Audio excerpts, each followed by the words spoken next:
So much, guys, and welcome to everybody. Christina, thanks for letting me do this, and thank you to everybody for taking some time with us this morning. I go ahead and share my screen. I am not a huge PowerPoint keynote person, so I will try to keep that part of this brief as much as possible. But let's kind of go through. Let's talk about what's going on. Obviously, a lot of people are in a strange place right now with the pandemic and just the situation at large. You know, our unemployment rate has gone from a record low of 3% for a record period of time up to almost 16% pretty much overnight. So we've got a lot of people that may have been furloughed, laid off. And while this is all very, very scary, a lot of things go through your mind emotionally. Why me? Why did this happen? Could I have done anything different? The reality is that probably not. And we have to take what we have right now and we have to figure out what we're going to do next. And I think that while this is a very challenging time, this is also a really good opportunity for people to take a look at what they want to do and what they want to create with their lives. So we'll be talking about that a little bit today. Before we go in, this is titled Work Your Network, How to Stand Out of a Virtual Job Market. We're going to be talking a lot about how to leverage the people around you and also the opportunities around you and how to look for those and how to target what you want to be going after. So first off, if everybody can just put in the chat your name and what your current position is, where you are, and what your dream job is. I think that's a big piece of this. We want to figure out what we're looking at right now. I want to see where people are in their searches.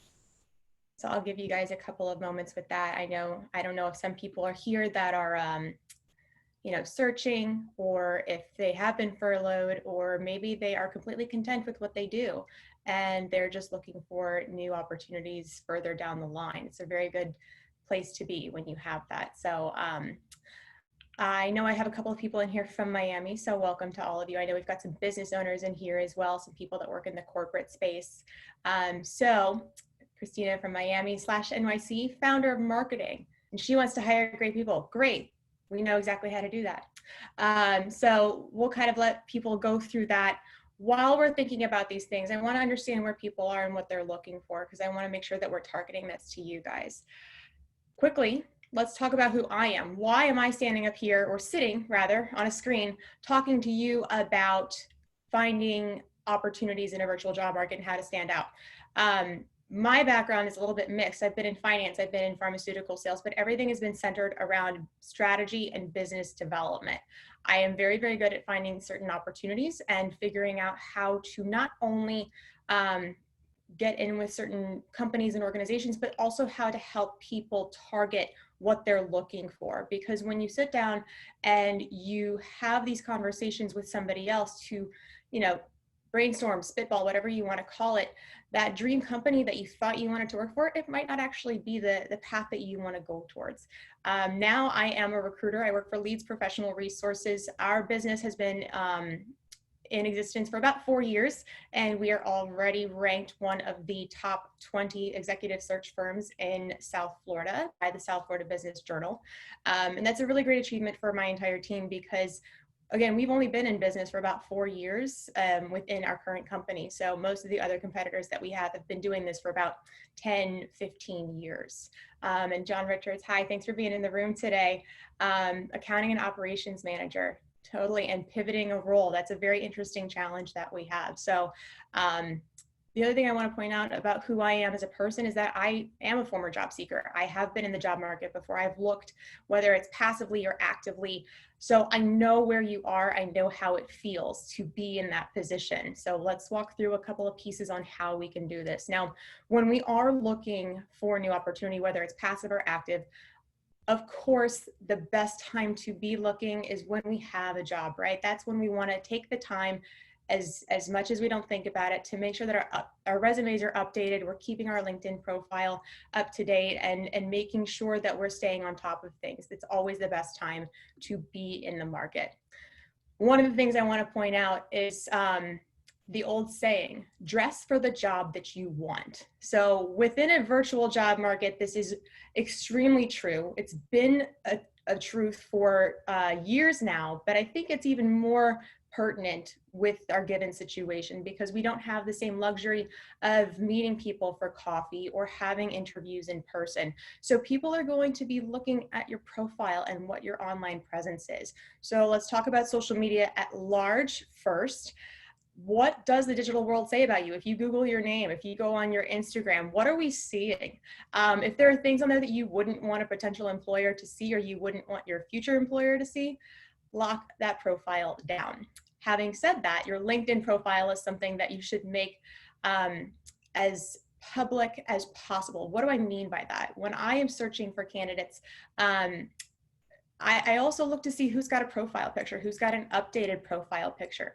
Is it a professional picture or is it a college photo that you just cropped your ex-boyfriend out of? When you think about dressing for the job you want, you have to think about it from a virtual standpoint as well. What are these potential employers seeing? So we want to make sure that we have a good presence. Your LinkedIn profile page, for all intents and purposes, is your cover letter when I am looking at you as a candidate. So make sure that it is a professional photo. If you don't have one or you think you need a new headshot, I believe Christina is actually going to be doing a webinar next week on that with James Johnson. So keep in mind that you have another opportunity to learn about that. You don't need to have somebody professional do this for you. There are easy ways to do it, and I know that Christina will be covering that next week. And think about the career overview. A lot of people use their LinkedIn profile and they just throw company names up there and they pick out skills like Microsoft Word or Excel or marketing without giving a lot of thought to what their profile says. So make sure that you build that out, because when we are looking from the recruiting standpoint as to what we're seeing, who we're going to be calling and reaching out to for specific positions, we want to gather as much information as we can up front so that we know how to steer the questions based on what the position might be or based on what we feel like we need to learn about you as an individual, so that when we introduce you to our clients, we know who you are. That is some of the big pieces that I will say just from that standpoint. When you think about LinkedIn, there's a couple of different pieces that I also want you to think about. There's little tips and tricks that you can go into. When you go into LinkedIn, there are buttons, and I can do an entire tutorial on that that's completely separate. I'll actually send out a little worksheet for everybody to review so that you know what's going on. But there's actually a button that you can push that says, hey, I'm open to new opportunities. So whether that is a recruiter like myself or a corporate recruiter for a specific company, they know that you are willing to listen and they will be more drawn to your profile. You can also actually set your own job alerts within LinkedIn. A lot of people don't know that, but you can actually target whether it's a specific job title like marketing director or operations supervisor or chief of staff. You can set job alerts for that and your geographic location so you can start to pinpoint those. Another thing I want to really impress upon everybody is that your connections are gold right now, because there's a very good chance that you haven't gone through your connections in a little while and there might be somebody there who knows the CFO or the hiring manager for a position that you know you would be perfect for. I would absolutely reach out to these individuals and just start the conversation and be really transparent. Tell them that you're looking for your next opportunity and see what they think about it. Always give it to somebody else to put it in their court. Use their expertise. Ask the questions. Be curious. In addition to that, within LinkedIn, they're posting every single day on new opportunities, who's hiring right now, and other pieces of information that'll help you in your job search.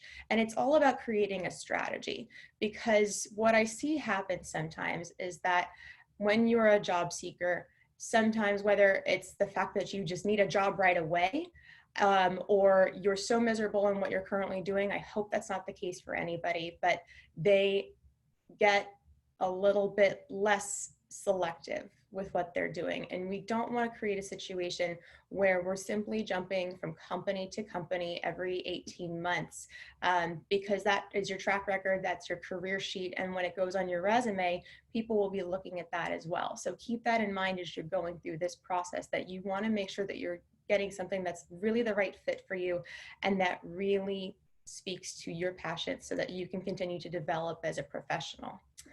Now, I know we've talked about a couple of different things. I want to highlight our host, Christina Setters' page, because she's very specific and diligent in what she does. Now, if you are a business owner, there's going to be different pieces. If you look up here in the corner, right next to her profile picture, it says her company name.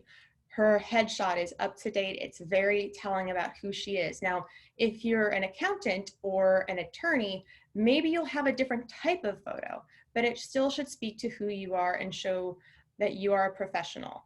It shows what she does. Digital marketer, 10 plus years. It highlights everything. If you were to scroll down through her profile, you would see, speaking engagements, other pieces, awards that she's won, recommendations. Always, always, always take the opportunity to ask people for those recommendations, because when someone else tells a company that you are great, it's going to mean more than it just coming from you. It's all about that network and that relationship that you're able to work on.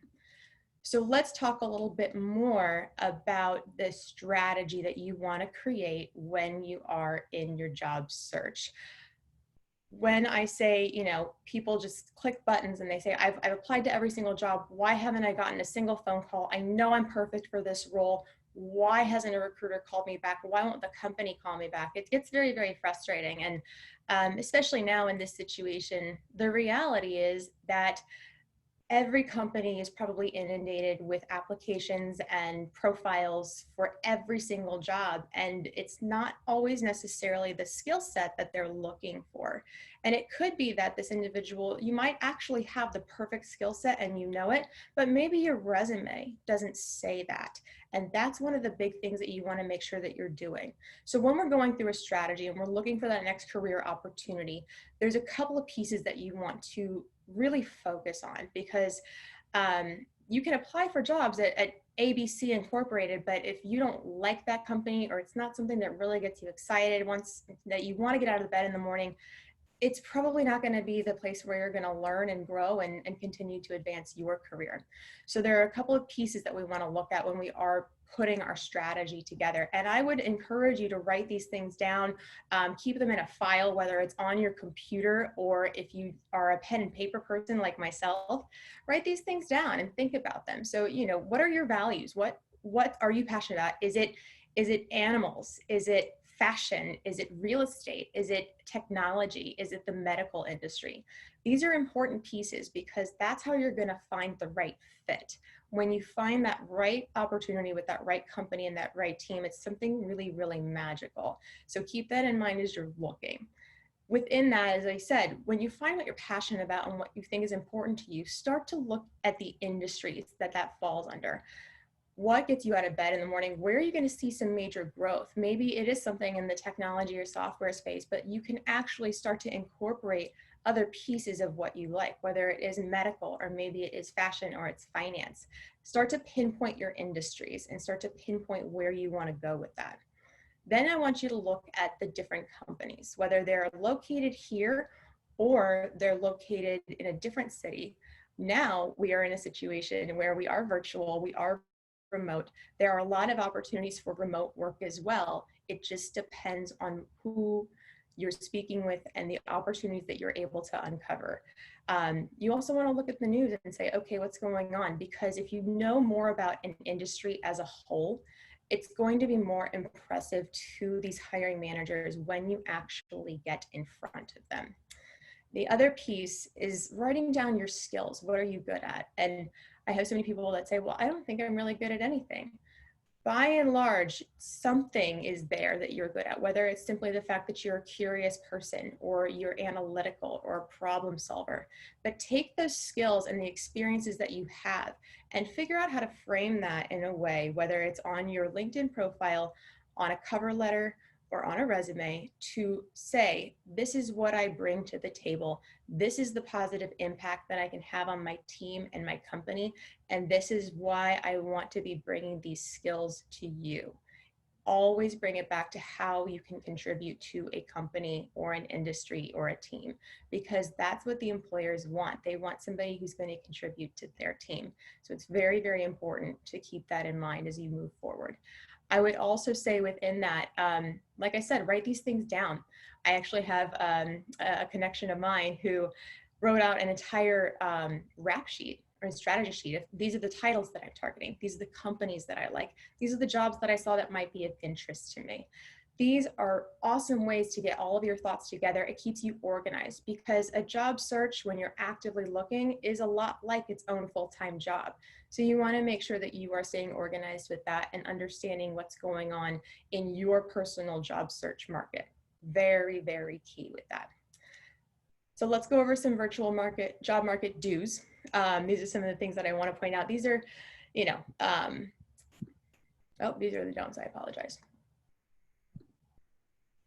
I didn't put the do's in there. I apologize, guys. Let's go back over here. So some of the virtual job market do's. Do leverage your network. Absolutely. Like I've said, always reach out to people that you know, whether they can help you with the job or not.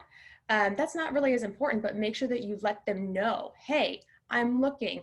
Do you have any thoughts or suggestions for me? The more that you put in someone else's corner and ask for their expertise or their insight, the more that they are going to want to help you.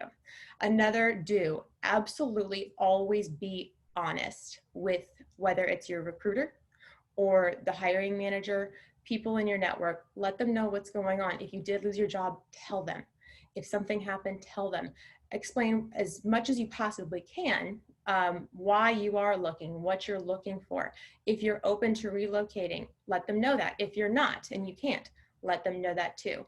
Any kind of specific salary requirements that you need in order to keep food on your table, keep a roof over your head, make sure that you're very, very honest about those things too. The reality is that things come out, and we want to make sure that we are understanding of the entire picture in advance. Always, always, always keep your profiles up to date. Even if you just got a new job, you know, a couple of months in, start to tweak that resume again, start to tweak that profile and see what you can do to make sure that it stays up to date, because it's much easier to do that in an incremental way than it is to do it all at once when you all of a sudden need to have your resume updated. The other thing I would say is do be curious. Ask questions. If you see something interesting, if someone had an interesting post on LinkedIn, comment to them and say, hey, I thought that was really interesting. I'd like to learn more about that. Would you be okay with a phone call or a virtual coffee? I have made so many connections from a business perspective just by being curious. And do offer your help, whether it's from a volunteer standpoint. If there's a new skill that you've learned and you are not working at this time and you're looking for your next opportunity, see what you can do, whether it's from a contract basis or just volunteering. Any way that you can get yourself in front of people and say, hey, I'm good at this, I'd like to help you do something, it's gonna come back to you. And it's gonna get your name out there in a different way from people that can see you for the master that you are at whatever your skill is, whatever your industry is. Always keep that in mind and always be learning.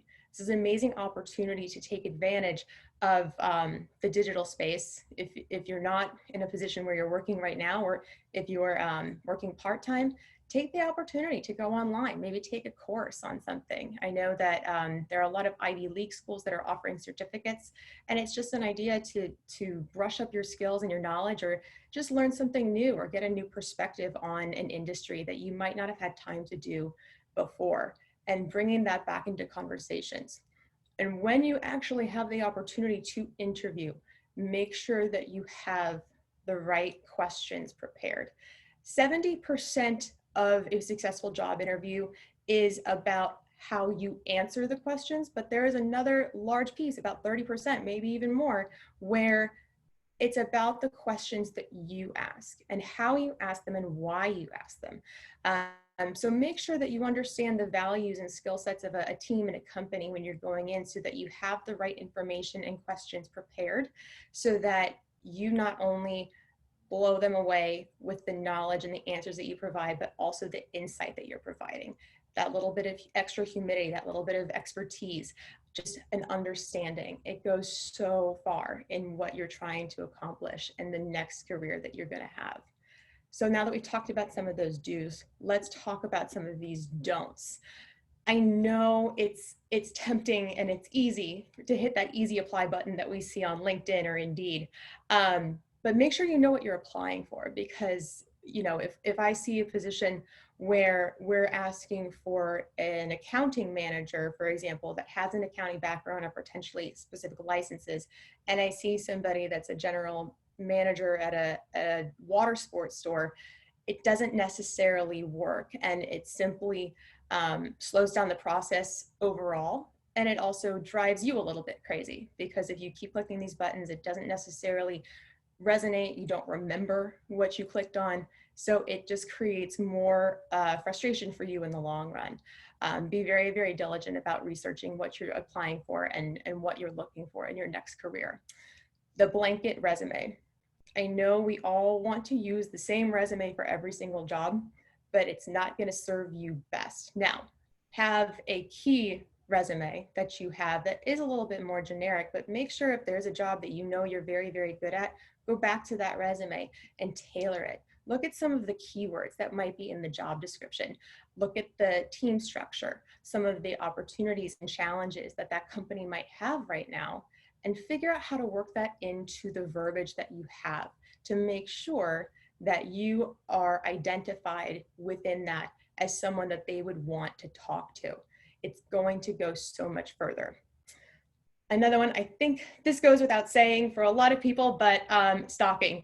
I know when we see that dream job online for whatever company it might be, whether it's Amazon or Facebook, and we reach out to whether it's their vice president of human resources or who we think is the hiring manager, don't stalk them, don't bombard them, don't bother them. They know that you're there. When they have the opportunity that's right for you, they're going to let you know. They're going to reach out to you. It's just about being patient. And even in this virtual world, I feel like the boundaries shift a little bit. So we want to make sure that we are being respectful. It doesn't hurt to reach out and say, hey, I saw that article that you wrote. I really appreciated that. Thanks so much. I hope you're doing well. Staying top of mind is a little bit different than stalking, and it's understanding the differences between those two pieces. And then fourth, I know this is a little bit different because not everybody is working with a recruiter when they're in their job search, but if you are and you don't get the answer that you want from the company, do not try to go around the recruiter to go to the company. There is a reason that firms like ours are in place for different positions and for different teams. And it just frustrates the company and also the recruiter. You want to make sure that you're keeping relationships professional and respectful in everything that you're doing, because that is how you're going to get to the next level. I will also say, don't simply go through job postings all day long. It's going to drive you crazy. Make sure that you are leveraging those pieces that you have to really streamline your search process, writing everything down, making sure that you are staying on top of these job alerts. You can get them sent right to your inbox every single day so you know what's going on. The more that you understand without being overly active, the better it's going to be for you. Make sure that you are managing your time when you're doing this as well. You don't want to be sitting on a computer until 3 o'clock in the morning, hoping that you find that needle in the haystack. It will come to you. I would say, again, leverage your relationships, leverage your people around you. It's all about those connections. It's all about asking the right questions and making sure that you are open and honest with the people in your network so that they can help you to connect to the next opportunity. So with that, I wanted to keep it nice and brief for everybody. My contact information is here. You can also look me up on LinkedIn, and I will open it up to any questions that anybody has. And again, I appreciate your time, and I'm always available by email or one-off. Please don't hesitate to call me if you've got a very unique situation. I'm happy to talk through it with you and see how we can strategize to help you land that dream job. So at this point, I will stop sharing my screen, and I will open up the floor for questions. Thank you, Jen. Thank you so much. This was really powerful information, I think, for business owners too. And I guess I have a question on that side of things. So one of the challenges that we have is really hiring, period. And part of it is really finding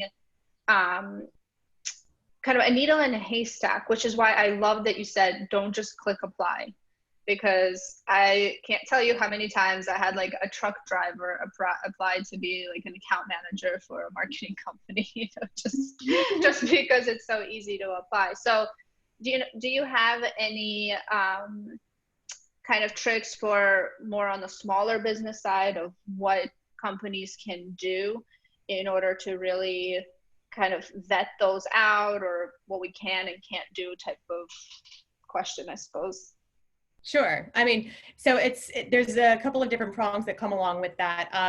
I will tell you that it's this unavoidable evil that comes whenever a posting goes up, especially when we're in a market as we are right now.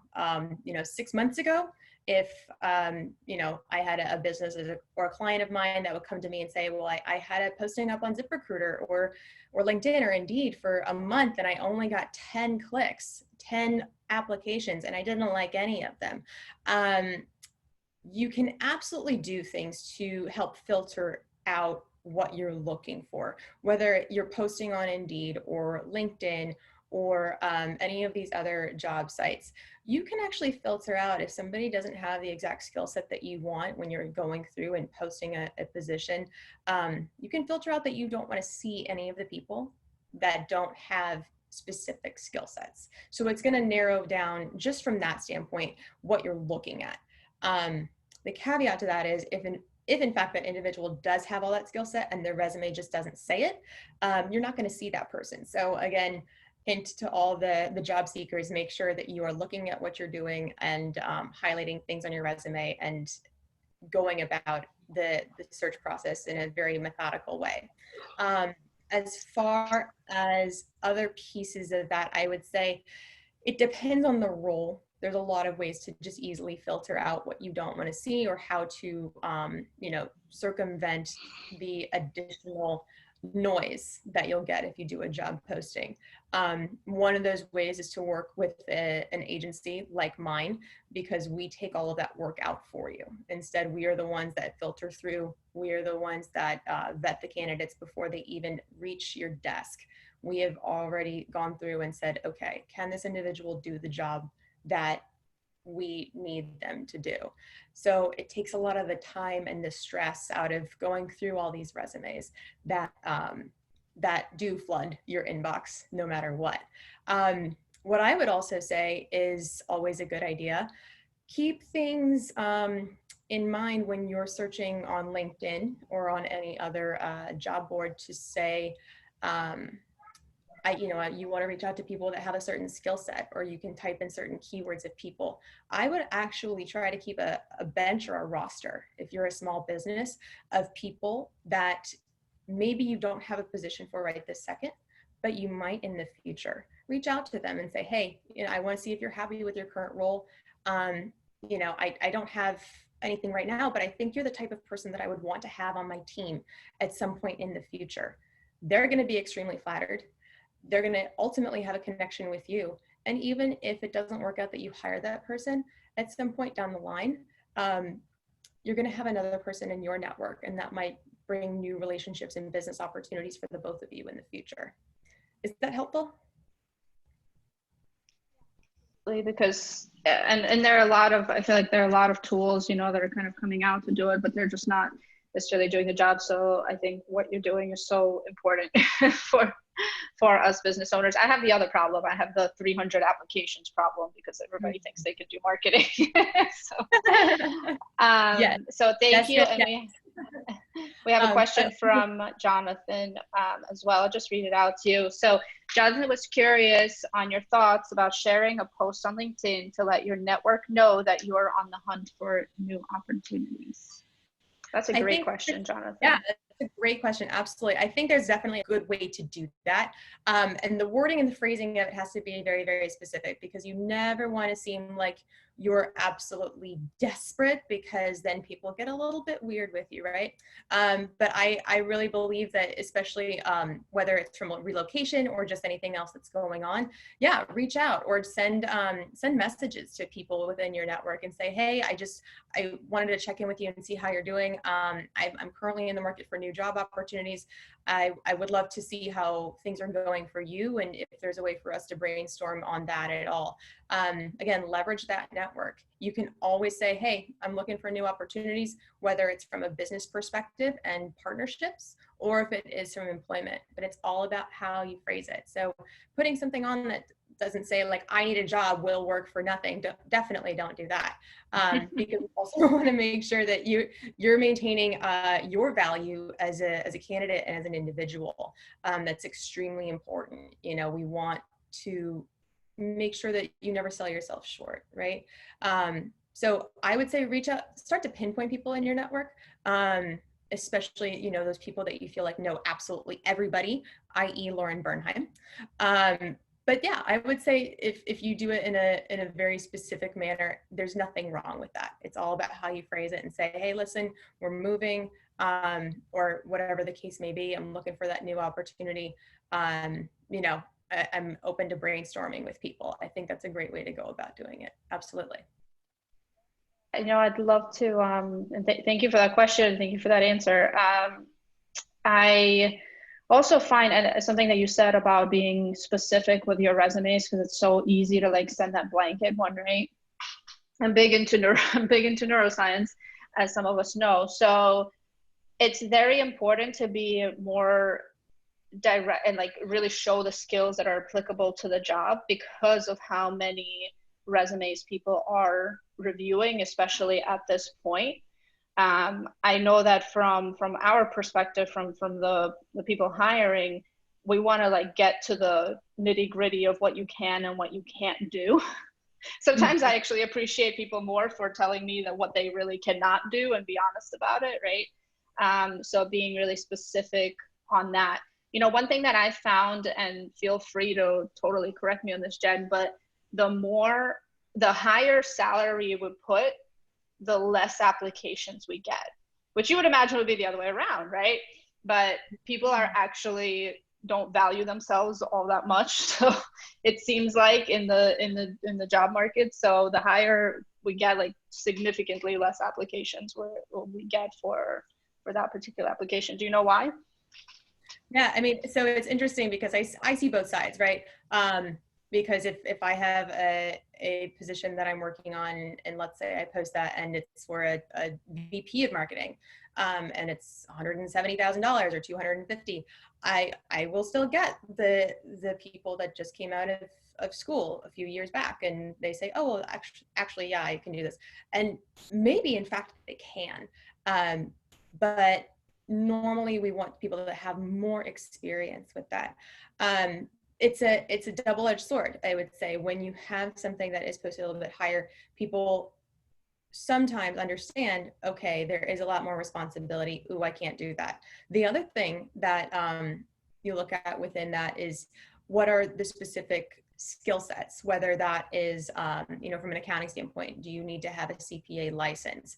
Do you need to have specific software? If you have the specific softwares and have that demonstrated, and if somebody says, no, I don't know that, it starts to weed things out pretty quickly. You know, on the other side of it, you know, from a candidate perspective, if you see a job that you're looking at and in there it says, you know, must have experience with Prism, for example, or Jonas Club, which is a software for country clubs, and you do have experience with it, please make sure you put that on your resume. But if you don't lie about it, because it will come out. I think it's from the salary standpoint, I think it's an interesting dynamic, and I think it could be that people are a little bit intimidated by that, and it might be that they understand, whoa, if it's that high, I don't want to work that hard. And they do kind of just say, nah, I don't really want to take care of that or do that. And it also depends on what you're looking for, whether it's somebody that's in a contract space or if it's somebody that is a full-time employee, and what the differences are. Another thing for employers that I would absolutely do, if you offer them benefits, definitely talk about those, because that is something that's becoming more and more valuable to employees now, whether it's the millennial generation or below, or even beyond that. Whether it's the ability to work remotely even after the pandemic, if you offer health insurance, if you offer paid time off, any kind of assistance with childcare. These are big things. These perks actually mean more to some candidates now than the actual salary number. So if that's something that you offer, I would absolutely say make sure that you highlight that, talk about flexibility. That's a really big piece. And when you have a higher salary, people start to say, ooh, maybe not as much flexibility. I guess I can't go on that 3-week vacation that I wanted to have. Does that make sense? Yeah, no, absolutely. Well, thank you so much. Anybody else who may have a question, feel free to go ahead and contact Jenn in case you don't want to ask it right now. And you have her contact information right here. Also, we will be sending this out as a replay in the next couple of days, should be by Friday. And you'll have Jenn's presentation forever and ever. So thank you so much, Jenn, for doing this for us. And if you guys have any questions, please go ahead and reach out to us as well in terms of for Rainmakers Connect. I'll go ahead and put in my email address into the chat. And thank you, everybody. Have an awesome day. Awesome. Thanks everybody for being here. Happy Tuesday.